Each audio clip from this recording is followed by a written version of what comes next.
Good morning to you on this Friday. Big weekend ahead, and not because of whatever Congress is doing. Very few people care about that, actually, and I'll explain that in a second. Big weekend is in the shoe tomorrow night.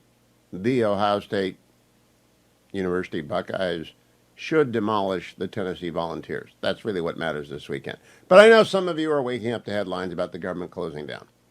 I want to remind everyone, a government close down will not affect you. Doesn't affect your Social Security, doesn't affect your Medicare, doesn't affect a lot. What do I think the Republicans ought to do after, to refresh, in case you've been in a cave for 48 hours, the Republicans negotiated with Democrats because we don't have the Senate yet. Senate belongs to Schumer. So the four leaders negotiated for a couple of weeks. They came up with a 1,500-page bill that got promptly rejected by everyone. Nobody liked it. It just had too many idiotic things in it. Because Democrats were using their last bite at the apple. And they wanted some crazy stuff. And Mike Johnson's just trying to get to the end of the year to January 3rd. So that was rejected. And Donald Trump didn't like it. Elon Musk didn't like it. Nobody liked it. And, of course, Congress being Congress, they waited to the end. So there was no money come tonight at midnight. The existing federal funding ends tonight at midnight. So last night, the GOP brought a so-called skinny CR to the floor, but it wasn't skinny enough for 38 Republicans or all but 2 Democrats. So it failed miserably. It would have required 2/3 to pass anyway. So now what happens? Government shuts down tonight at midnight. I don't get worried about government shutdowns, provided that we pay the military. You can't ask your E1s and 2s, 3s, and 4s to skip a couple of paychecks. It doesn't work that way. Your captains and your colonels and your general officers, the admirals and the generals, they can kind of figure it out. They ought to be in a position to make it without a paycheck. But generally, you should pay the military. They signed up. They signed a contract. Nobody else signed a contract with you. They go wherever you send them, and their families stay behind when they're deployed. And we ought always to pay the people in uniform. End of story. It's a volunteer army, but once you're in, you don't get to leave whenever you want. So if you're under contract to the United States to serve them, and you can't leave and you can't quit, you should get paid. So, Speaker Johnson, if you're listening to this, put a bare bones CR on the floor that says, we're going to pay the military no matter what. And here's how much that costs. Everything else, no. We're not doing anything else. We're done. No more Mystery Science Theater 3000. If any of you remember Mystery Science Theater 3000, I'll let Dwayne explain it in just a second. It was just rewatching an old movie with 3 funny guys, a robot. I can't quite remember what the shtick was, but it was pretty funny. The guy who ran it used to come on the show, and I can't remember it much, but Dwayne will remember. But my point is, just go home. All right, pay the military and go home. And what happens is the federal government, quote, shuts down. That doesn't mean that essential services stop. They don't. The TSA still shows up at the airports to make sure terrorists aren't bringing bombs onto planes. The FBI is still going to arrest the criminal, although there are a lot of non-essential FBI employees. Every essential federal employee goes to work. They just don't get paid. They eventually get paid. I want you to, we're not idiots. We've done this before, but the Schumer shutdown, I say it is the Schumer shutdown, because Schumer's in charge of the Senate and he wouldn't move any of the appropriation bill in regular order. And so it's Schumer's shutdown. We're only doing this because Democrats are running the Senate. So just shut it down until January 3rd. And after Christmas, Mike Johnson, Steve Scalise, Tom Emmer, and then grab the whole Freedom Caucus, the knuckleheads. Good will be gone, thank goodness, so we don't have to worry about him. Gates is already gone. But we got some knuckleheads who I don't know what they want. And then we got some smart guys like Chip Roy, who the president's mad at right now. Get them all down to Mar-a-Lago, put them all up at the same hotel, and start negotiating the CR that you will pass on January 3rd or 4th when the new Congress gets here. That will be a short-term CR, and the budget and the reconciliation. In other words, demonstrate competence on January 3rd. And you won't get to go to the Smithsonian during your winter break. And we don't have to do stupid stuff like close off the parking area to Mount Rushmore. That's what Obama did during the first shutdown in 2009. I can't remember. The longest shutdown has been 35 days. So we're going to tie the longest shutdown. And you won't even notice it. Most of you will not notice it. It will be wildly inconvenient for federal employees to skip a paycheck if they end up skipping a paycheck. Very, very inconvenient. But they can always quit. That's the difference between the military and a federal civilian employee. If they're mad about this, when you sign up for the federal government, you sign up for shutdowns. It's just the way it is. It's like snow days are the good part, and the federal calendar is the good part, and the bad part is occasionally they tell you to go to work and they don't pay you. Like every few years this happens. It's not the end of the world. What matters, though, a lot, more than anything else, is that the GOP come out of the box on January 3rd when they have the Senate. This is the Schumer shutdown. No Democrat. Two Democrats voted for the bill last night, but they needed 100. 38 Republicans wouldn't vote for it, and for a variety of reasons. I don't care. It's really not a big story. It's the kind of story that leads Christmas season newscasts because there's nothing else going on in the world. There is something else going on in the world that's very important. Turns out the Pentagon's been lying to us for a few years, and we have 2,000 troops in Turkey, not 900. That's bad. Turns out Joe Biden is still out there mumbling. Syria, I mean, not Turkey. Joe Biden gave an interview yesterday, and he mumbled through it, and I don't know who's running the country. This is really kind of scary, but we got to get to January 21st, and more importantly, we got to get to January 3rd. Now, Republicans will have a 4-vote margin on January 3rd. Matt Gaetz quit. The chief knucklehead isn't there, so that's good. So they got between now and January 2nd to figure out what they pass on their first day and a budget, and whether they're going with one reconciliation package or two, one budget or two budgets. And they got to pass that on the second day. Then they're going to lose Elise Stefanik to the UN and Michael Waltz to the White House, where he's going to be the National Security Advisor. And they'll be down to a 2-vote margin until the special elections are held in Florida for Gaetz and Waltz's seat and in New York for Stefanik's seat. So they really got to get everyone to buy in. And don't do this with any Democrats. Democrats are not so dumb that they would vote against a CR that pays the military. They're pretty dumb. They are stuck on stupid, in the memorable words of General Honoré. But they are not so dumb as to say don't pay the military. So I hope that makes sense to you. This is not a crisis. This is not the end of times. This isn't even an unusual story. This is a dog bites man story. A grumpy, disorganized, leaderless Democratic Party has no opinions and can't make a coherent statement about anything. And they're mad because they didn't win. And they're going to get thrown out of the Senate, the big offices. They got to lose all the big offices, and the new senators come in. And then Vance is going to preside over the Senate. But what we really now is a negotiated agreement on what the Republicans are going to do on January 3rd. I'm tired of this. They can all go home. So, Generalissimo, who did Mystery Science Theater? That was Joel Hodgson and Mike Nelson. Mike Nelson used to come on the show. That's right. Yeah. Mike Nelson. And so when I say Mystery Science Theater, their whole shtick was they would watch old movies and just chatter, and it was funny. Right. And watching the house was kind of funny. Right. It was like three people sitting in the gallery, and you were watching the back of their heads as they were sitting in a movie theater watching. And that's what we've been doing with for the 25 Congress. Years. Yes. And I'm bored with it. I'm bored with this Congress being dysfunctional, and the Schumer shutdown. Great. If you're mad at the shutdown, that's because of the Senate. Joe Biden gave a podcast interview last night. Now, I'm not, it's proof of a life video. Cut number 19, talking with Ben Meiselas on the Midas Touch podcast, of which I have never before heard and probably will never again hear. Joe Biden, cut number 19. You're going to be at the inauguration? Of course I am. Only president ever to avoid an inauguration was the guy that's about to be inaugurated. So, cut number 4. I've invested more in red states than in blue states. All of these programs we just talked about. And the reason for that was the red states didn't operate very well, and they really hurt their constituents. Makes no sense, but it keeps going. It gets worse. Cut number 5. Any other regrets that you have? Anything you wish you would have done differently?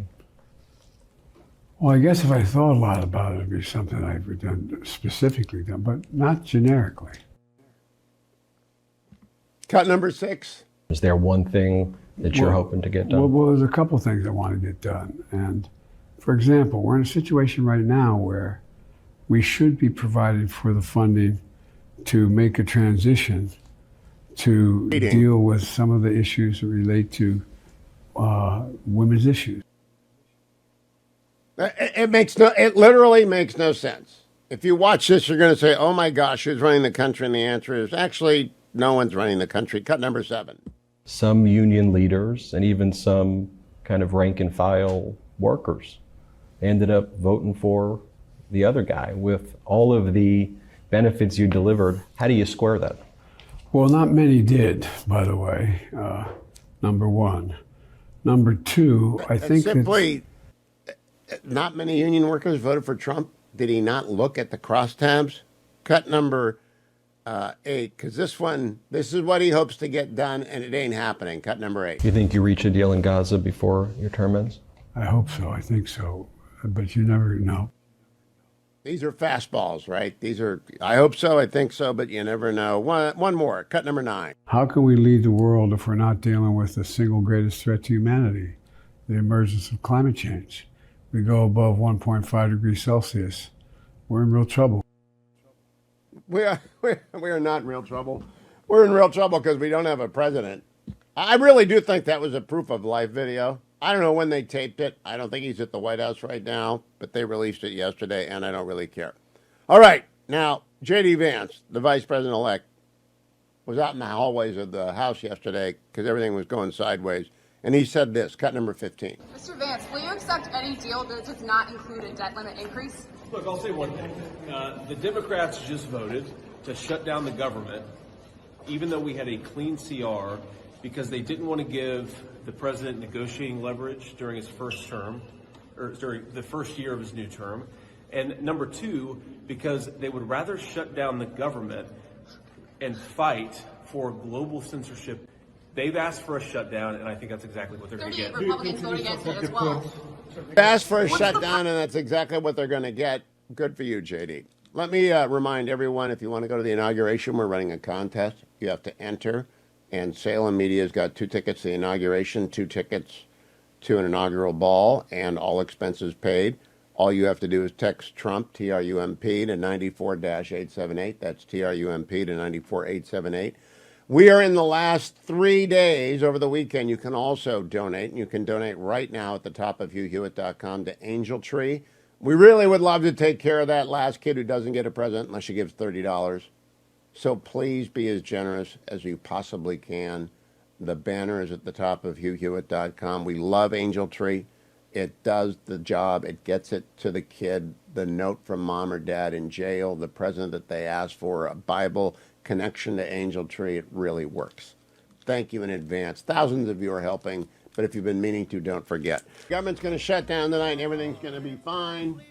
My advice, pass the barest of bare bones CRs, just pay the military, get out of town, shut the government down, show up on January 3rd with a plan and execute on the plan. Not that complicated. Government shutdowns are not the end of the world. It's inconvenient for federal employees. It's not the end of the world, but we should pay our military. They cannot quit. They're on duty, and they don't make a lot of money, and they signed a contract with the United States, and they don't get to quit. They got to stay. They don't get to not report for duty. We should pay them. Now, I was listening last night to the commentary podcast. During the day, events had unfurled that I had not been able to listen to it in real time. And then, doggone, I'm never going to do that again, because the 20 minutes I heard at the end of yesterday's commentary podcast, hosted by John Podhoretz, Abe Greenwald's the executive editor, Seth Mandel, Matt Continetti, Christine Rosen, were so upsetting that I was awake for an extra hour and a half thinking about it. I want you to hear at least part of what they observed that really ought to unsettle you. Let's go to the commentary podcast from yesterday, cut number 20. One issue you could find consensus on, which we can move to, in the Republican Party with some Democratic votes. But the Democratic Party is running in the other direction. That, of course, is aid to Israel, to rebuild Israel's defenses after this seven-front war that it is now fighting. Because I think Republicans, and vast majority of Republicans, would not mind such spending, particularly since that spending is usually in the form of money that is either loaned or is paid back over time or whatever, or is, a kind of domestic support for our weapons industry. And it is Democrats who are hurrying in the other direction. This astonishing thing somebody said yesterday about whether or not Rahm Emanuel could be running for president. And it is now apparently openly acceptable in the Democratic Party to say, well, he can't run because he's a Jew. Because of the way the Democratic Party now feels about Israel and the fact that its vanguard is now openly anti-Israel. So I don't even think 3 or 4 years ago, that could have been a second topic for comedy between the parties. And do you see any other subject? Any? Well, I mean, we should note that the defense authorization bill passed Matt Continetti yesterday, and it did include fair enough aid to Israel. And it did, right? But I mean, you're absolutely right. Saying At the institutional level of the Democratic Party, the turn against Israel and the Jews is pretty remarkable in recent days. And my example is many Democrats suffer from Joe Rogan envy. They feel like they need to have a personality who is more cultural than political, has, again, a giant social media following. And so as they're looking around for who could do that, many Democrats are, especially on the left, are focusing on this streamer named Hassan Piker, who is an anti-Semite. I mean, I'm pretty open about it. And the idea that this is even a plausible person for the Democratic left to rally behind ought to be frightening to many Americans.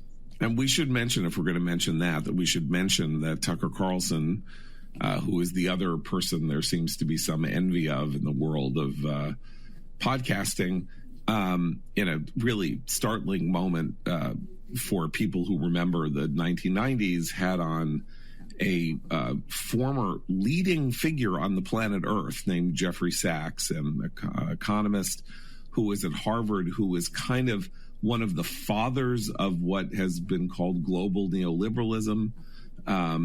And apparently Sachs has taken a very, very radical turn in the last 10 years, supported Jill Stein in the 2024 election, and he and Tucker had a 2-hour conversation about how Hamas and Hezbollah are secret creations of Benjamin Netanyahu, who incepted them to create the conditions under which he could rule Israel like a dictator, and he is really their father and their daddy and all of that.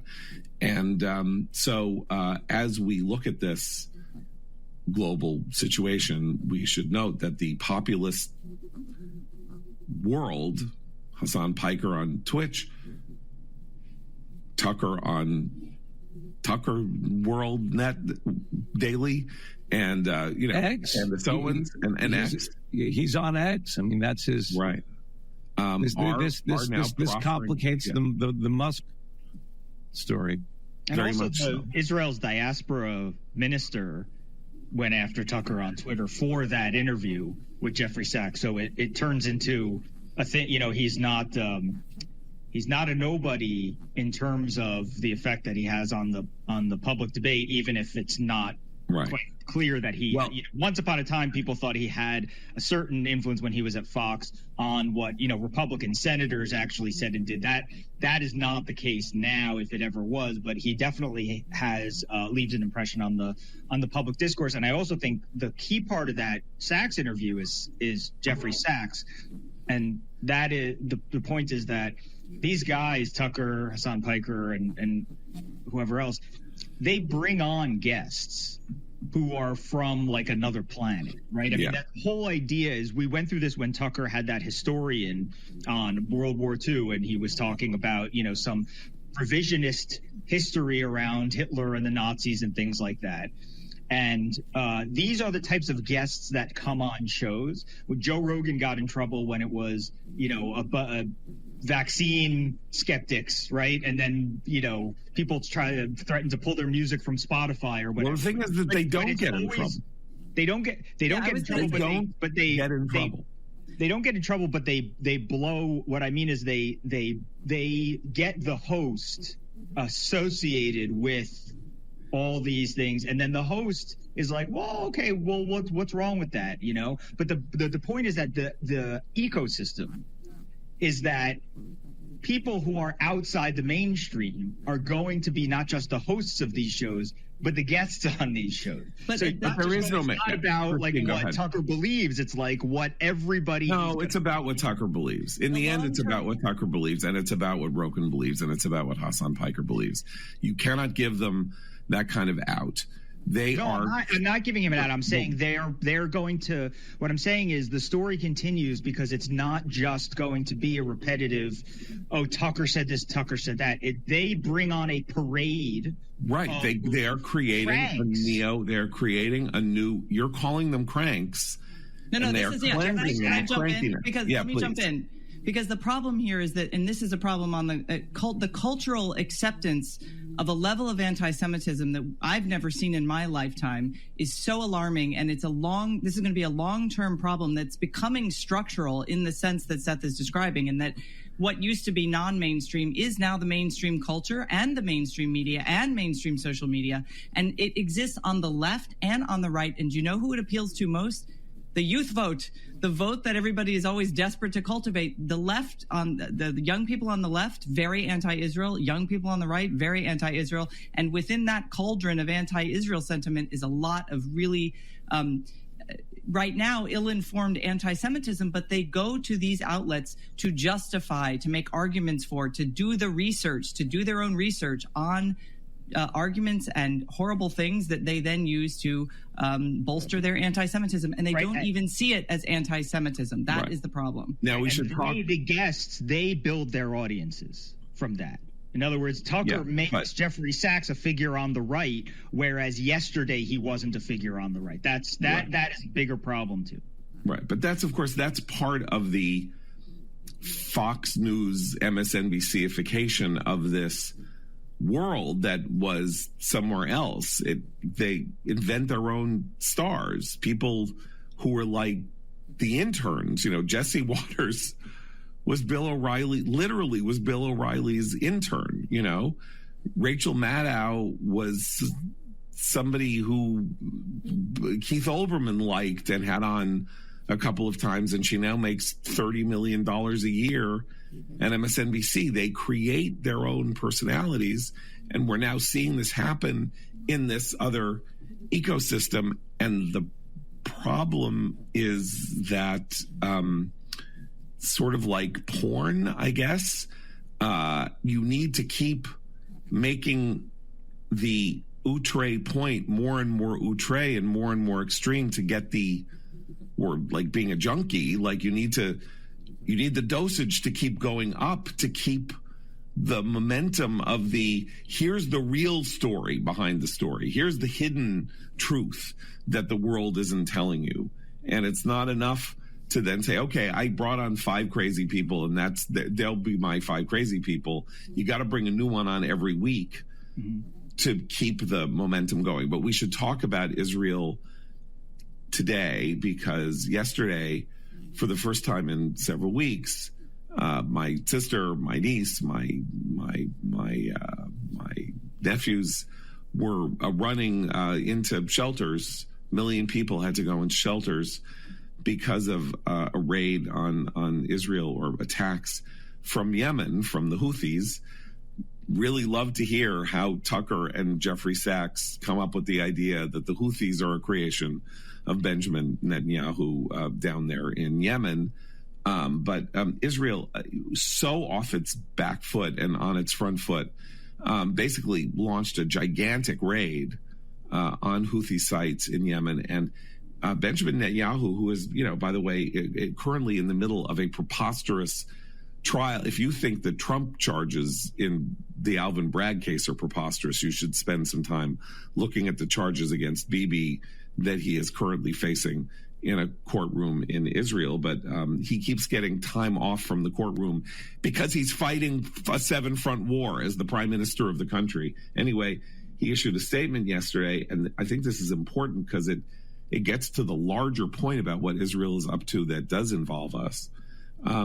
This morning, he said the Air Force attacked strategic targets of the Houthis in the port of Hodeidah and deep into Yemen. We did this in response to repeated Houthi attacks against civilian targets in Israel. Last night, they attacked a school in Ramat Gan. They are not attacking us. They are attacking the entire world. They are attacking the international shipping and commercial lanes. Thus, when Israel takes action against the Houthis, it is acting on behalf of the entire international community. The Americans understand this very well, as do many others. After Hamas... All right, stop right there. I'm going to come back and play the rest. This is so disturbing because the rise of anti-Semitism in America, nobody talks about it, but once they state it out loud, when Christine Rosen says it's the highest level it's been in my lifetime, it jarred me, and I began to think about it. You need to hear the end. You need to listen to the whole thing. I've posted it on my X account. I would like for you very much to subscribe and like commentary because I don't listen to Tucker. I don't know what Jeffrey Sachs said, but it's not really the problem of the far right. It's the problem of the Democratic mainstream left that's turned against Israel. We're going to post my opening monologue on what the Republicans ought to do right now. And I'm going to play a little bit more of the commentary podcast. I want you to go and listen to the commentary podcast from yesterday. The key point was the rise of anti-Semitism in the United States is very alarming.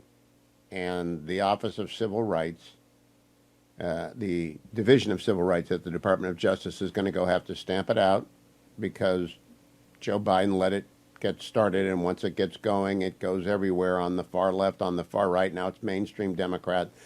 And Netanyahu is fighting our war for us, and Israel is the front line for the West. In fact, Netanyahu is the leader of the West. I've been saying that for 2 years because Joe Biden has basically checked out. Tony Blinken and Jake Sullivan are appeasers.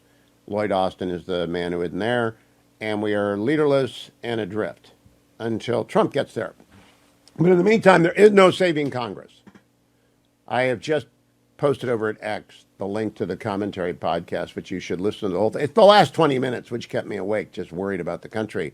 Because we're going to end up with a pogrom in the United States if we don't watch out.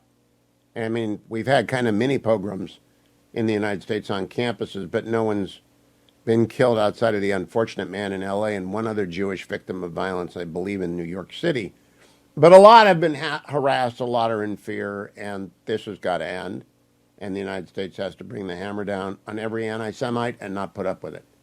And being an anti-Zionist doesn't cover you from the charge of anti-Semitism. It's real. It's everywhere.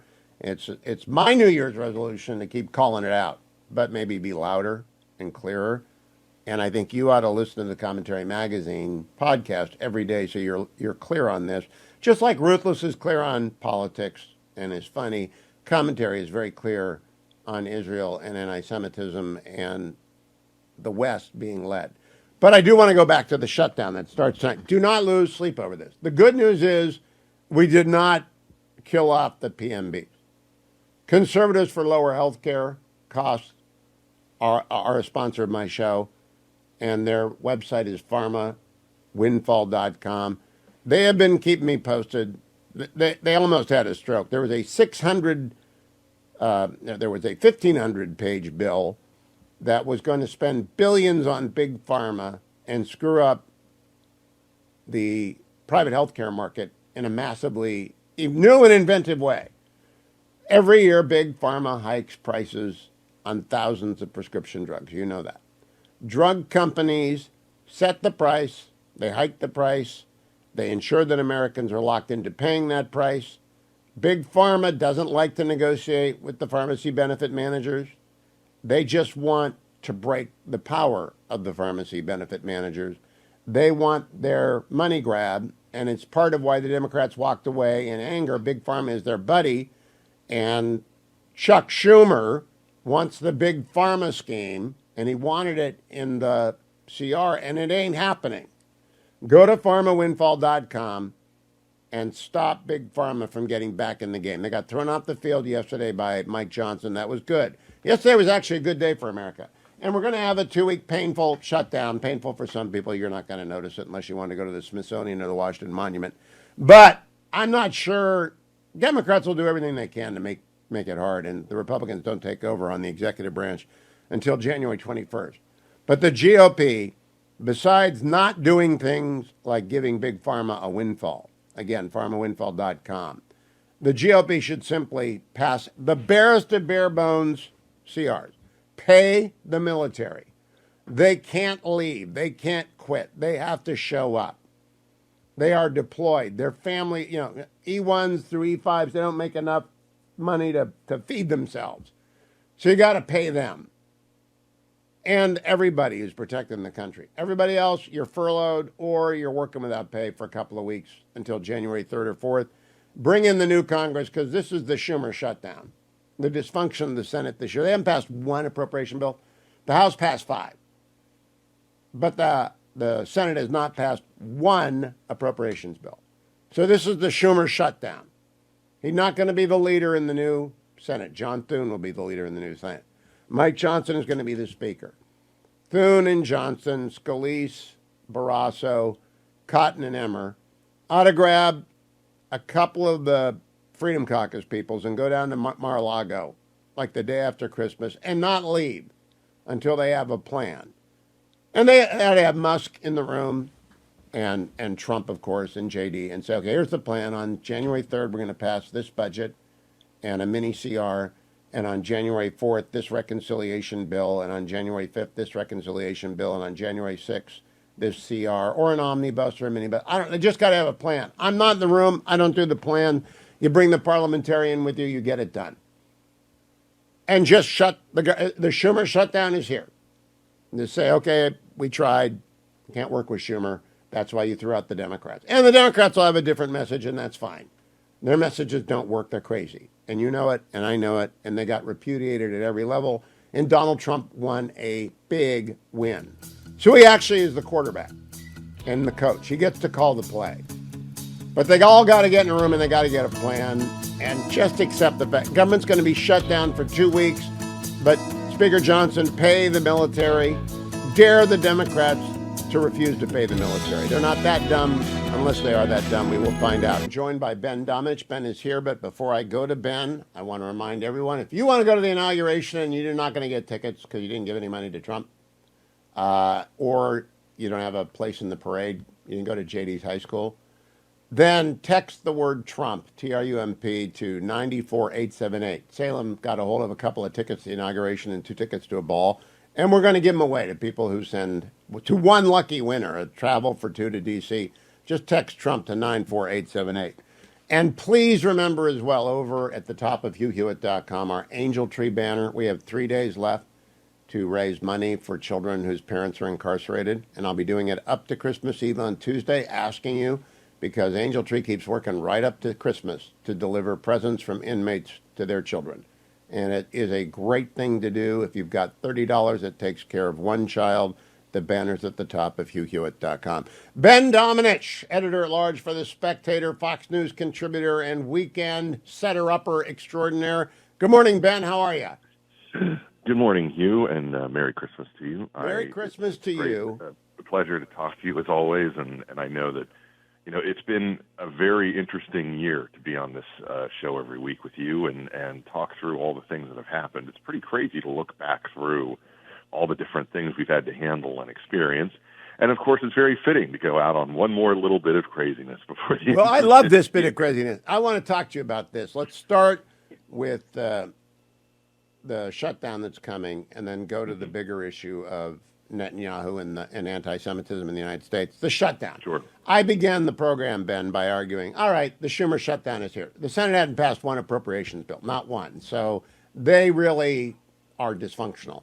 I think Mike Johnson ought to throw in the towel, do the barest of bare bones CR. Pay the military, nobody else. Everybody else is furloughed, go home, the government shuts down, and that they ought to go to Mar-a-Lago after Christmas and get their act together for January 3rd. What do you think of my plan?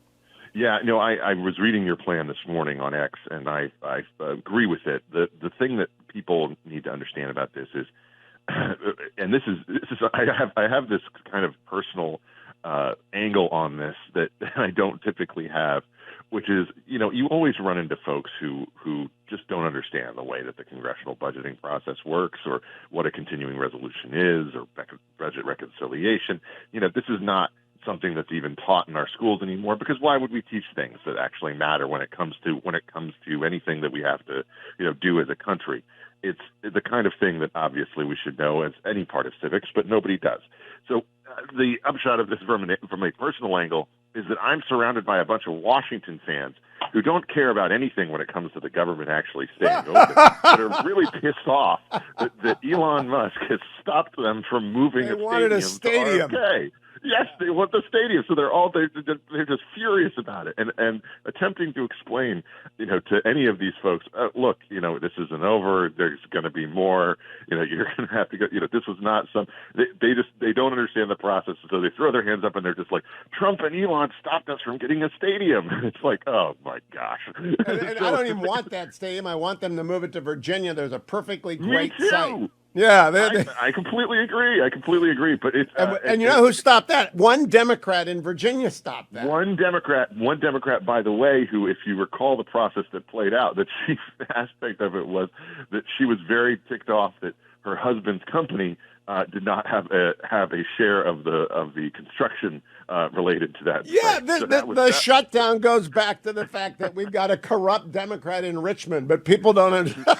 anyway, it's absolute truth. So let me just. Boy, that's really who killed Professor Plum in the library with a candlestick stuff. Exactly.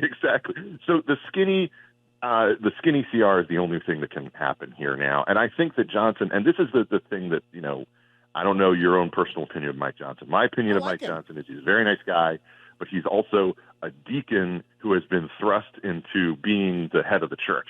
And that's good something analogy. That My audience is going to get that. They just picked the person who's in charge of the meals for the new mothers and put them in charge of the church. Coffee is there. It's not supposed to be the guy who's preaching from the pulpit. And so that's the thing that I think is unfortunate about Johnson's position, because he wants to make everybody happy. He's been trying to sort of manage the speakership in a light way in order to achieve that. But now the rubber hits the road. You have to make decisions. You have to negotiate, and you have to actually use the leverage that you have. And that's something that I don't think Johnson has ever really had the experience of doing. Ben, I don't know if Mike is going to survive. I hope he does. If he doesn't, I have a nominee. I have a nominee for Speaker. Oh, you do?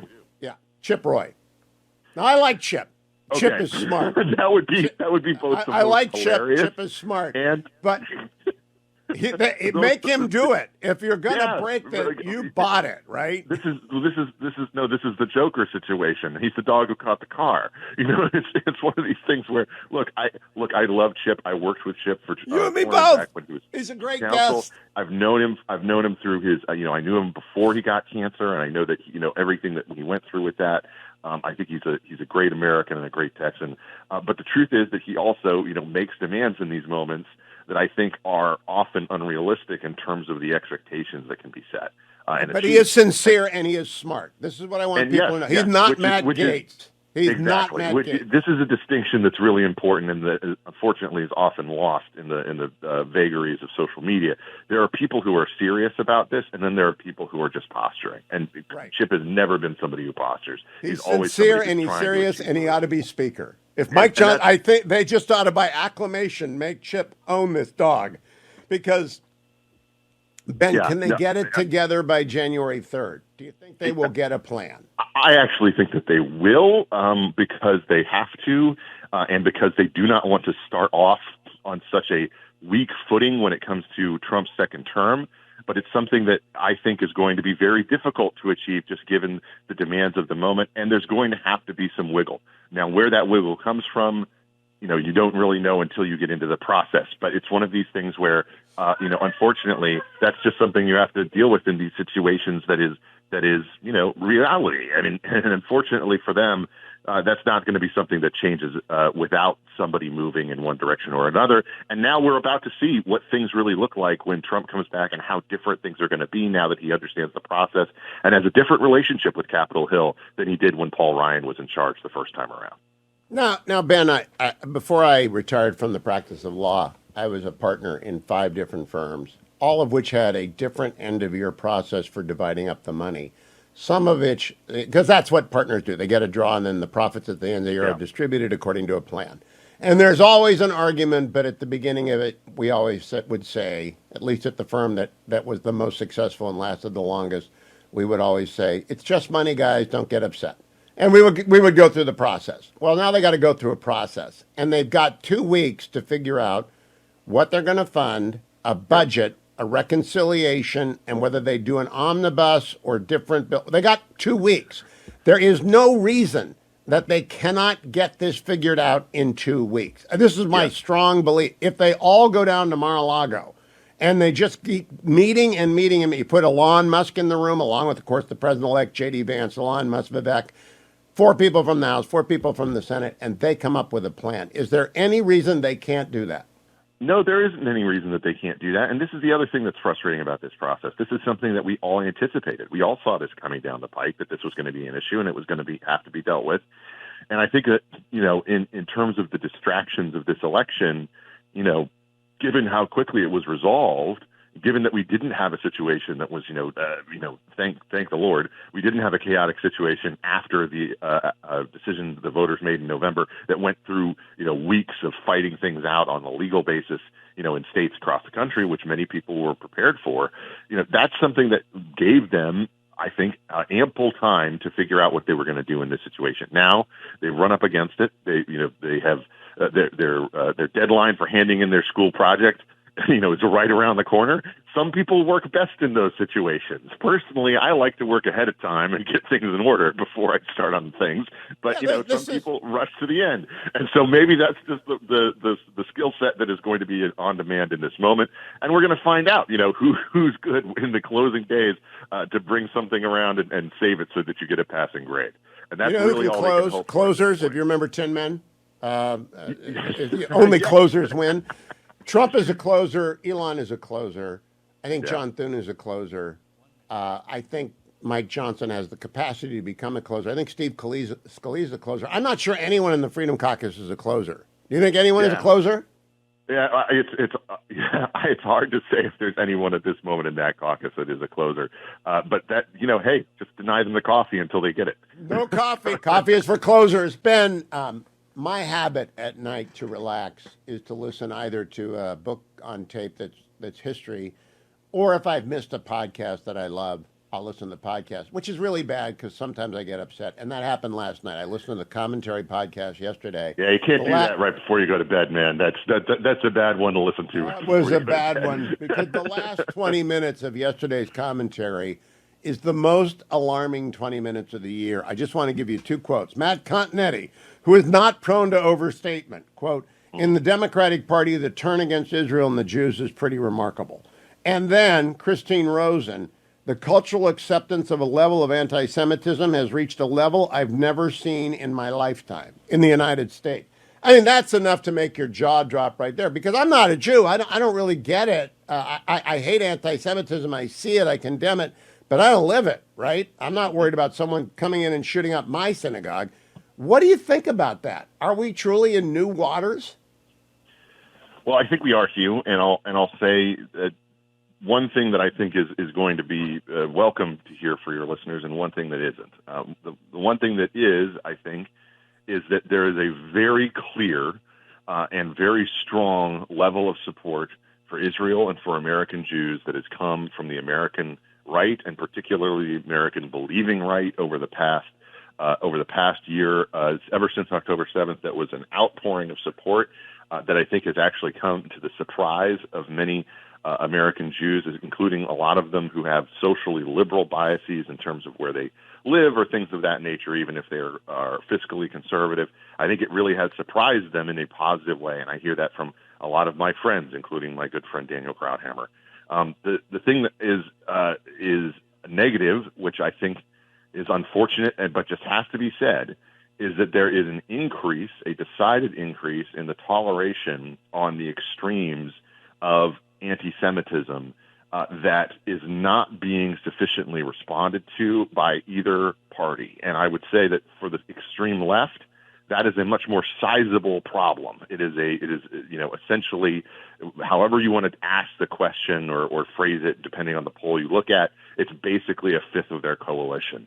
And they aren't responding to it. They're ignoring it. They're pretending it doesn't exist.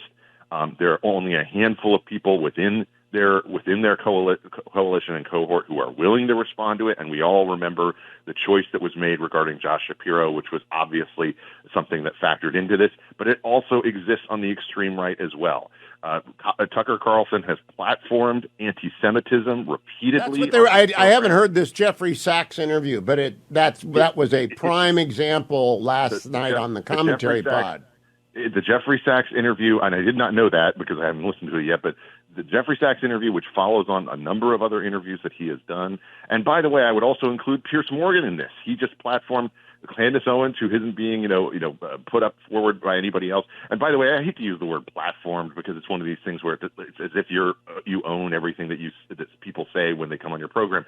But when you know that someone is going around and saying that Israel is committing a Holocaust, which is what Candace Owens has been saying very openly for, essentially the past year.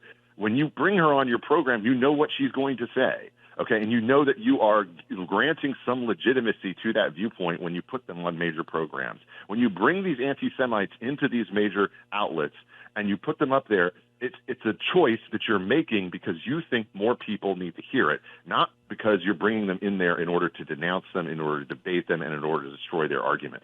That's the thing that I think is not being responded to enough by the right, and that allows things to simmer. And when things like this simmer, they tend to grow and they tend to find new audiences. They boil. They boil and then they scald. Have natural defenses, and then they boil. And that's the thing that I think is very concerning and has to be addressed. And addressed sooner rather than later in order to prevent the kind of things that will be outgrowths of it in the future. Ben Domenech and I solve all of the world's problems every Friday in this half hour. I have one more problem for you to solve. It's not solvable, Ben, but I want your reaction to it anyway. From the Times of Israel last night, quote, the Biden administration's Middle East aid envoy, Lisa Grande, Grande, reportedly made demands of Israel regarding the humanitarian situation in the Gaza Strip in a harsh phone call with Israel's military liaison to the Palestinians, COGAT Chief General Ghassan Alian.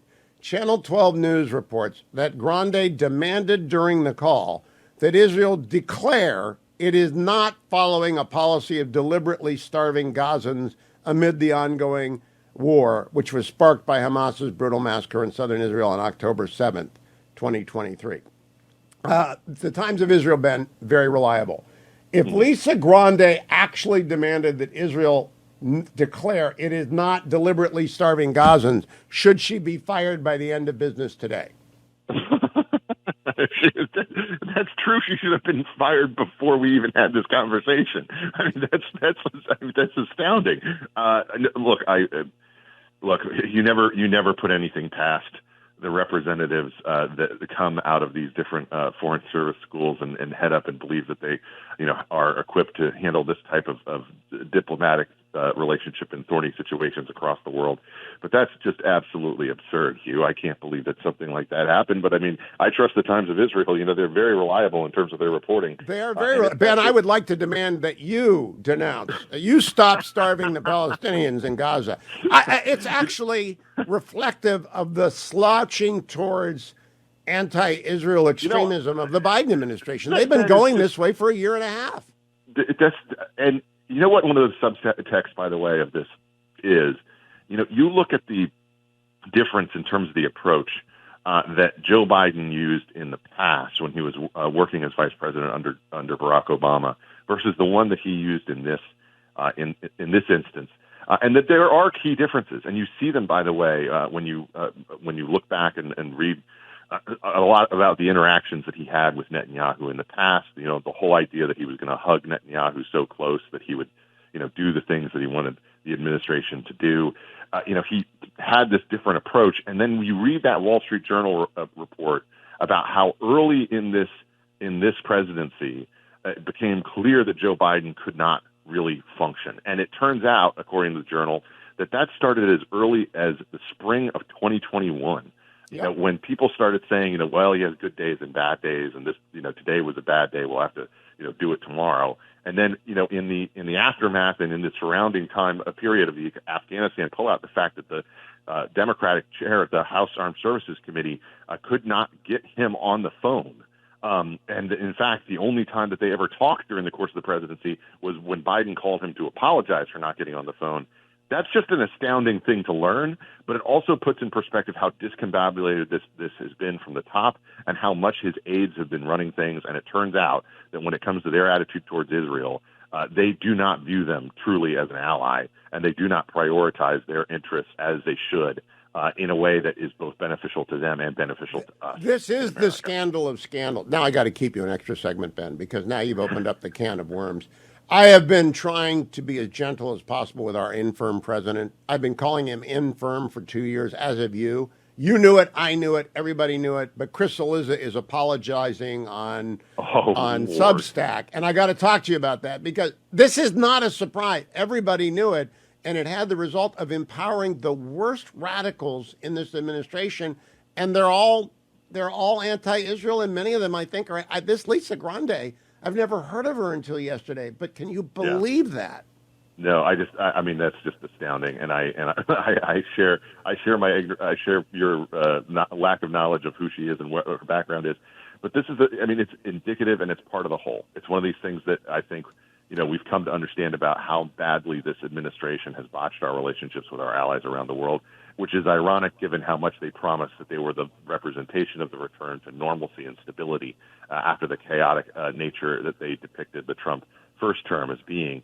It turns out that that their approach didn't just not fail to meet up with that challenge, but it also left us in a position where our allies are even more untrustworthy, are untrustworthy of our current leadership, which is why I think they've been flocking to the president. No, I'm going to continue with Ben for 5 more minutes off air. We'll put it on YouTube, but we got to talk about the Chris Cillizza, who is standing in for all of legacy media.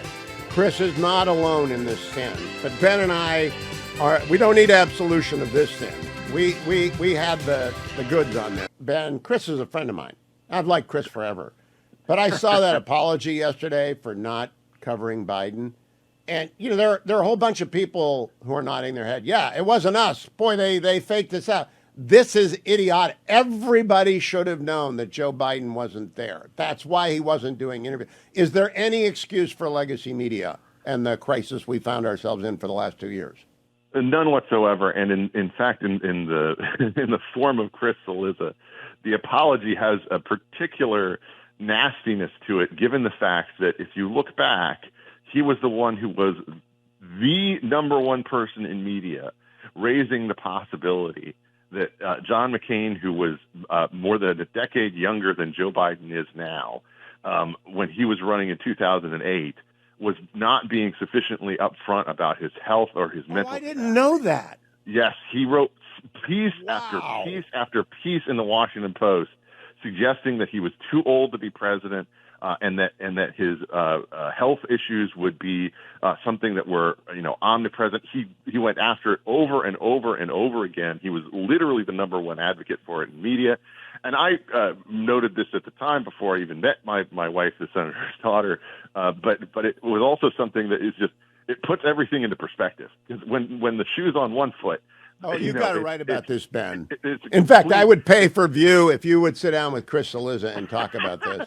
Well, I would be friendly with Chris because so would I. But I mean, I've never had a nasty personal moment with him. He's a lovely man. It's the most egregious form of ridiculous media. Oh, you know, we're so sorry that we weren't paying attention to this. You know, we just didn't have our eye on the ball. And it's like, well, you had your eye on it, you know, when it was somebody who had an R after their name. It's just absolutely Let me close this way. I want to close this way, Ben, because legacy media is falling apart. I mean, it's crumbling into dust. Yeah. I had a lunch this week with a big name in legacy media, friendly lib, but not someone with whom I work. And I was astonished to find out they had never heard of the Ruthless podcast. They didn't know that Commentary did 5 days a week. I mean, they were very much unaware of much less not partaking in the conservative media, alternative media. And I think that's probably not unique. Do you think that's unique? And what does it tell us about legacy media? Not only do I not think that that's unique, I think that this cycle particularly revealed that when Trump started to go on these various, younger male skewing audience podcasts, and people in the legacy media were dismissive of it. In fact, that turned out to be something that I think was a very smart move for him. It benefited him, I think, in numerous ways. But it also was something that you just put in perspective. You don't understand how big of an audience these places have. So it's not just conservative media. It's alternative media generally, saying, that Substacks and the free press and the entities that exist outside of this, the whole podcast sphere of influence is something that apparently legacy media is completely unfamiliar with, and when they try to interact with it, it's always as if they're venturing into the unknown. When for people who consume this content on a constant way, let me put it this way: I listen to people talk about sports all day. Okay, sports radio and talk is all around me, except it's all in podcast form. I don't watch ESPN. I only watch exactly the correct. I listen to Cleveland sports. I'm ready for the Ohio State Buckeyes to kill Tennessee, but I don't listen to ESPN at all. Exactly. And so that's the thing that I think people don't understand. There is a whole ecosystem out there that allows you to consume content that's about the thing that you care about and that's humorous and entertaining and smart and interesting that does not come from legacy media at all and lives on YouTube and on podcasts and in newsletter form, et cetera. My favorite sports writer is Ethan Strauss. He has his own Substack. It's the biggest Substack about sports media and the NBA and ESPN and things like that. And, he's someone who went independent after writing a book about the Golden State Warriors, and he's a fascinating writer. And it's one of those things where he decided to go out on his own, and now I consume that content more than I literally read anything. And I told my interlocutor, Andrew Sullivan showed the way. Andrew Sullivan is the most important journalist of the last 25 years. Not only get same-sex marriage. He triggered all of this, really. It's all Andrew Sullivan's fault, but I want to leave you with this thought. Legacy media is the Assad regime inside the United States. It's going to crumble, and we're not going to see it coming, and it's going to be dead. Agree or disagree, Ben? I think you're completely right, and I think that when it happens, as it did with his, it's going to take a long time and then happen very fast, very quickly. And I think it's coming this year. Ben Domenech, follow him on X at @BDomenech. Listen to his podcast. Thank you, Ben. Have a very Merry Christmas. Talk to you in the new year, if not before. Joined by Derek Van Orden, Congressman extraordinaire from Wisconsin, one of our very favorite members of the United States House of Representatives. Did you ever see Butch Cassidy and the Sundance Kid, Derek? Obviously, I did. Yeah, great movie. Do you remember the end? Paul Newman, right? Yeah, you remember the end when they're in a Bolivian bank and they just rush out. Yeah. Okay, and that's what I think Speaker Johnson's in right now. He's in the Bolivian bank. What's going to happen to him and to the leadership? What's going on, pal? Well, what we saw yesterday was an exercise in raw politics by the Democrat Party. And let me kind of break it down for people. So the initial bill that went through, or the initial bill that was presented to us at conference was unacceptable and foolish. It was a 1,400-page pile of drivel that included a pay raise for Congress, and I ran, and a lot of my colleagues ran on, our people at home can't afford to fill up a gas tank and a grocery cart in the same day, and I'm supposed to go back there and tell them, yeah, I get that you're hurting, but I'm going to give myself a pay raise? Hell no. So I was a hell no on that first package, really for that reason. There's a bunch of others, but that was the primary reason that I'm not voting for this. And then that went back in, and they stripped away all of this pork, and it shouldn't be there. It just should not. What was left was the bare bones things that need to make sure that our government still functions. So our Border Patrol agents get paid, our military gets paid, our Capitol Police get paid. All of the social services remain intact. Our farmers, for me, most importantly, we have a farm bill extension, because if we don't vote for a budget that extends the farm bill by midnight tonight, the farm bill expires and we go back to permanent law, which is 1949, and the American dairy industry is going to be decimated in a week because it's going to cost $25 for a gallon of milk, and we're not going to be able to recover from that. That's unacceptable. We have the emergency provisions. I didn't know that. You know, this is what's so maddening about this, Congressman.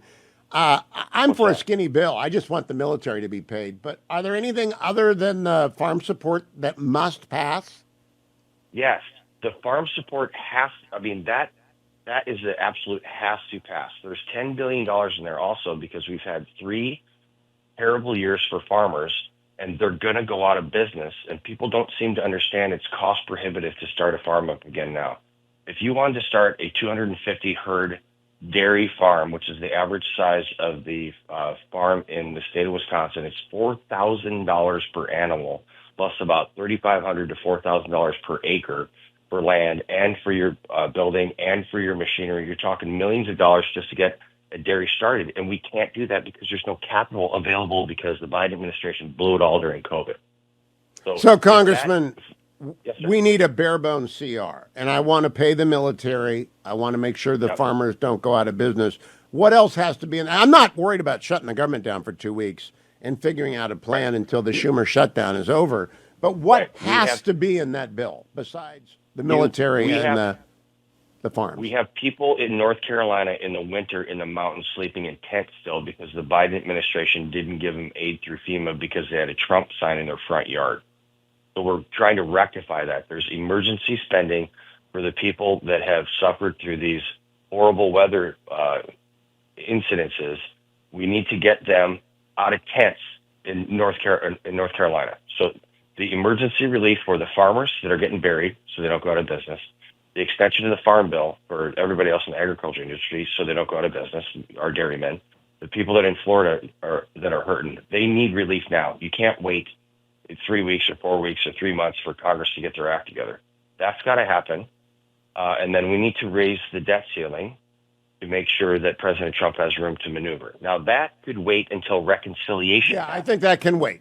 That can wait. I'm looking for you are actually, I want people to understand, Congressman Van Orden is a SEAL. Congressman Van Orden has gone into places far more dangerous than Congress, far more dangerous than I've ever been, and he's had to do things that you and I have never had to do, so he gets to the bottom line in a hurry. This is a hot wash of a disaster of yesterday. What has to be in this bill that the Democrats can't turn down, Congressman? We got like 4 minutes. I want to know. There has to be, okay, here it is, continuing resolution, extension of the farm bill, the farm relief, and the emergency provisions for the people that are sleeping in tents in North Carolina, period. Oh, I add one more thing, Congressman. I add paying the military. And I say that because... Hugh, that's in the CR. That means that they're getting paid. That's there, 100%. Remember, dude, I was an enlisted guy. Hugh, I was an enlisted guy with 4 kids who went through the shutdown, the long one. I went through that, and it was BS.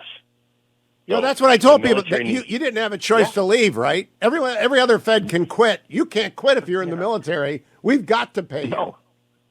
And listen, dude, I want everyone to, I put in a bill last year when we were talking about this stuff that if there's a government shutdown, the only entity, and I mean the only entity that does not get paid is Congress. And we don't get back pay. So the military gets paid, the post office, which I love, by the way, gets paid. The Border Patrol gets paid. All the bills get paid. The lights stay on. But Congress, the members of Congress, that's the House and the Senate, do not get paid, and we do not get back pay. I'm good with that. But Congressman, would you tell people what the enlisted young men and women make? They really can't skip a paycheck. You're looking at E1 to E2s making $22,000 to $28,000 a year. And a lot of them are married. I used to live in Southern California. I'd see all the young married Marines, and they're barely making it. They're eating government food stamp food. We cannot not pay people who can't quit. That's my bottom line. Everyone else can quit and go get a different job, but you've got to pay the military.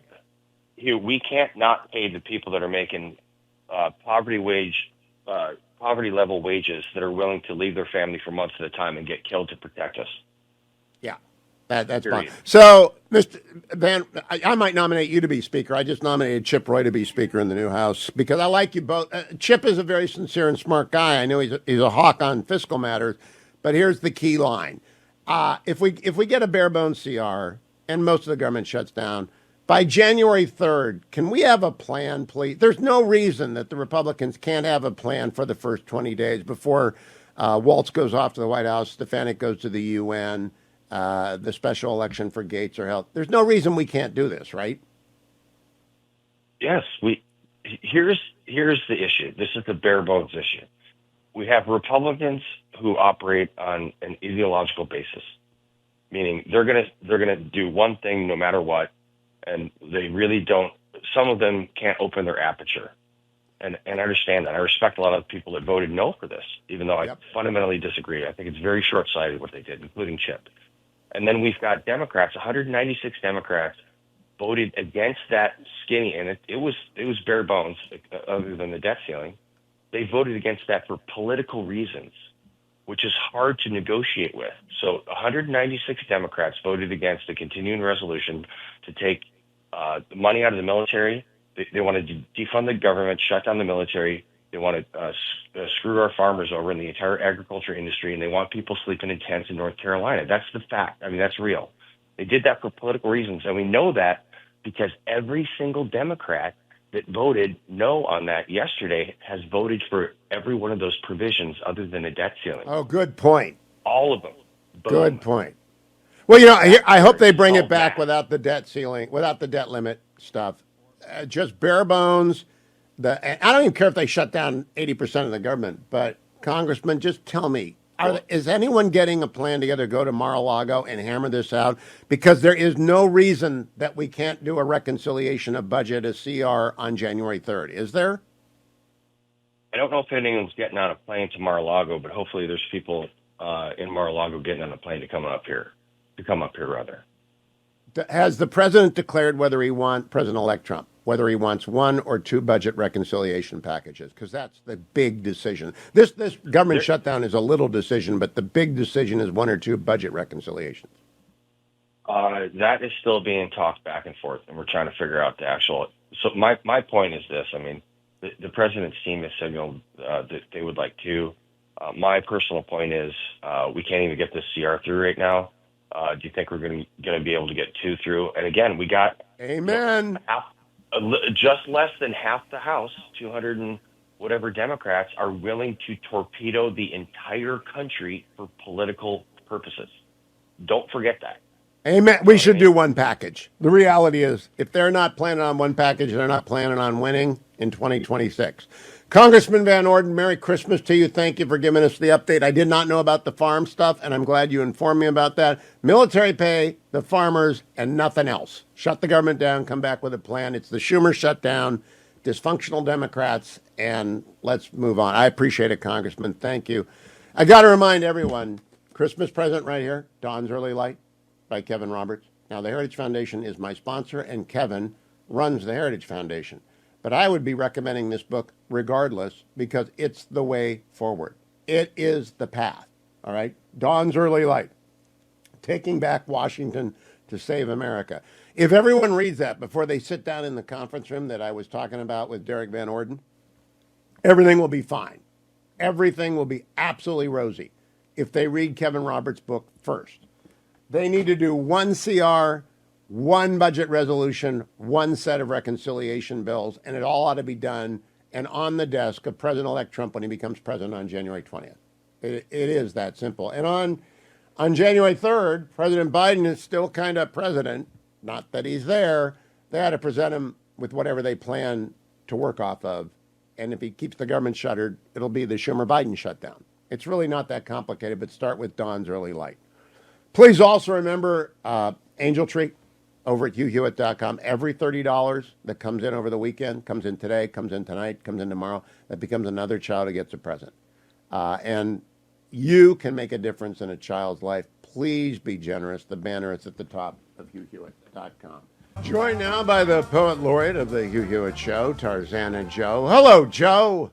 Hello, Hugh. You know, you've often suggested that people hire me to write their Christmas card message. Well, it's too late now, folks. You should have your Christmas cards out. But I thought I'd give you a glimpse at my Christmas card message this year.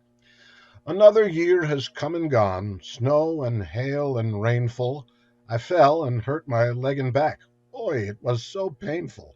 Johanna bought a lovely car. Before one bill was paid, the dashboard lights were flashing and we needed lemonade. Joey's life was going well, hard work about to pay off. Then came the corporate merger, and he became a layoff. It wasn't very merry. Yes, we've had quite a yearful. Nonetheless, I must confess we're all still glad and cheerful. It hasn't been the best of times, no strolling through the clover. Despite the cloud we're under, well, we're all still 6 feet over. We count our blessings daily. That's what we ought to do. And chief among those blessings are the folks I read this to. These words are the expression of our friendship, sweet and pleasant. Your likes, replies, and messages, my greatest Christmas present. So if the news has got you down with bills and threats and drones, pick up a glass of Christmas cheer while putting down your phones. And if you see some blinking lights while gazing at the skies, please don't shoot down Santa while he's transiting Van Nuys, and have a Merry Christmas, because it should be clear the months that lie before us will make a better year. That's Christmas from Tarzana Joe and Family by Tarzana Joe. And a very bit of much needed merriness. Thank you, Joe, for that. Poetry can still be requested for the new year, though. I mean, you'll work on Christmas Eve, won't you? Tarzana Joe at Reagan.com. If they hit that, I need a New Year's Christmas poem, Joe. You can work, can't you? I'm asking the Congress to work overtime. You can do it. If the Congress does it, I'll do it. But I have my doubts. Right, now I'm worried about Tarzana Joey. He's run into the first hello life, and we all get that. How's he doing? He is working hard. You know, he's in the video game industry, and he was working on for the last 4 years on what I would call an A+ major league video game, and then poof. So if anybody out there is hiring for A+ video game designers, testers, workers, software people, I don't know what goes into a video game other than I can do the copy. I could write the text for the back of the box, but I don't know how to do that. Tarzana Joey is a fabulous guy, so if anyone wants to hire a fabulous guy, you can also send Tarzana Joe a note about that at tarzanajoe at Reagan.com. Tarzanajoe at Reagan.com. Does he want to stay in Southern California, Joe, or is he in Texas? No, he'll go anywhere. He'll go anywhere. He's actually interviewing for a job on the East Coast now, one in Irvine and one in Texas. But well, I hope he goes down to Irvine rather than Texas, because then he'll have to see Carl. Joe, I want to wish you a Merry Christmas and a Happy New Year. And I want everyone to know if you need a New Year's poem or any poem in 2025, go to tarzanajoe at Reagan.com, tarzanajoe at Reagan.com. Thank you, Joe. Now, I want to end with two Christmas present suggestions. Two. They're both very expensive. They're both from sponsors. I think you ought to give children and grandchildren an American Eagle or a Canadian Maple Leaf or a Krugerrand, and you go to AmericanFederal.com to get that done. I think you can get it done. You can get the cash, a cashier's check, to Nick Grovich and his team at 1-800-221-7694, AmericanFederal.com. They will get you the gold overnight. You got to get them the money. They're not floating you the gold. But gold this morning is at $2,615 an ounce. It dropped. Market had a bad day yesterday, and I got bad. I never don't disclose you folks. I'm in cash except for Palantir. I won't sell my Palantir. I had to sell it in order to interview the Palantir guy, and then I bought it back. But I'm not going to sell my Palantir. Everything else is in cash except mutual funds, because I just feel bad about this market. But I don't feel bad about gold. I don't feel bad about gold. And if you're giving gold for Christmas, you are a real gift giver. $2,615 an ounce. You've got to pay a commission on top of that. But the thing to do is call 1-800-221-7694. 1-800-221-7694. Talk to AmericanFederal.com. AmFed Gold Coin and Bullion. AmFed Coin and Bullion will serve you no matter where you are. 1-800-221-7694. Now, the wild adventure. That's expensive to send your son or your brother or a young man between 21 and 35 to the Young Guns. But it will change their life. It will teach them how to fly fish. It will send them with their best friend. Bring your best friend. If you're between 21 and 35, you don't go with the old guys to the Smiling Moose Lodge. You go with the young people to Rainbow Lodge, and you have a great time. And everyone who goes says their life is different after they come back.